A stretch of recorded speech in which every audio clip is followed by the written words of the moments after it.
Good morning and welcome to San Gabriel Country Club, host of the 112th SCGA Amateur Championship.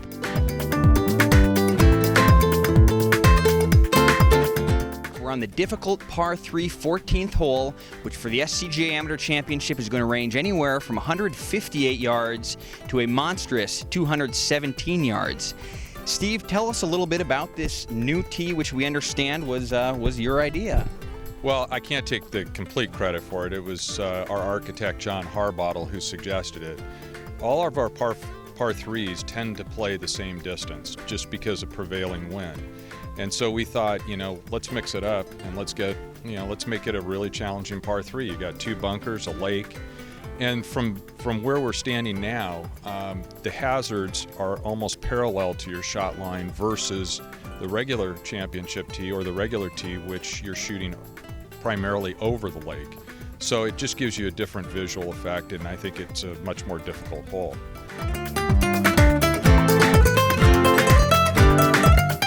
If I was going to pick a favorite hole, it would probably be number 15.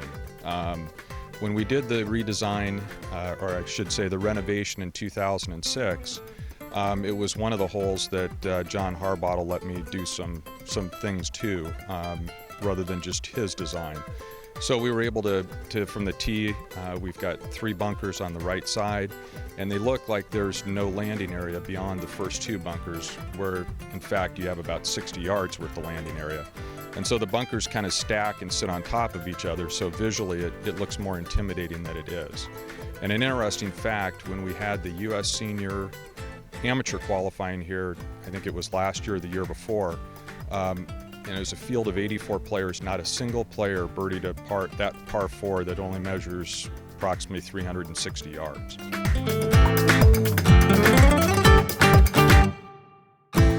Here we are on another key finishing hole, hole number 16, dogleg left, par 4. And for the membership here at San Gabriel, the fairway is pretty wide and pretty forgiving. It's about 42 yards wide. And Steve, what are we doing for this championship as far as narrowing this fairway down? Well, we decided to kind of look at the landing areas on some of the closing holes and made the decision that we were going to narrow up the golf course just to make it a little more challenging. At 6,600 yards, length certainly isn't going to challenge them, so we've got to do something to make it a little more difficult. And this area that you're talking about, Mike, on 16, we brought it down to 32 yards in width. And we're standing probably 270, 275 off the tee, 280, which is where the majority of the players in the field probably will hit the golf ball.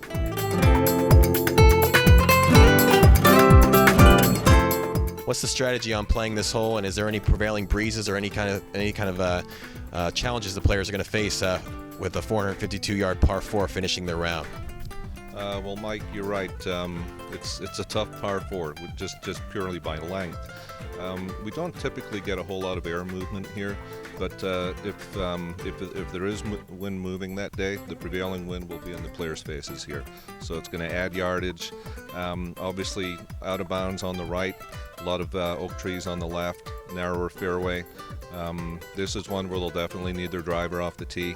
And then obviously, a premium is going to be on the approach shot. It's going to be a long one, but can't really bail out on this hole. You got to step up and see the shot and hit it.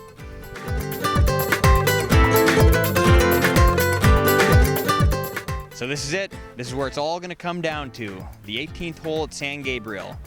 Spectators are welcome. We'd love to have you all out here on July 8, 9, and 10 to see who will etch their name on the SCGA Amateur Championship trophy, along with Tiger Woods, Al Geiberger, Charlie Wee, and some of the most decorated amateurs in Southern California like Tim Hogarth, Scott McGuyan, and Craig Steinberg. We'll see you soon.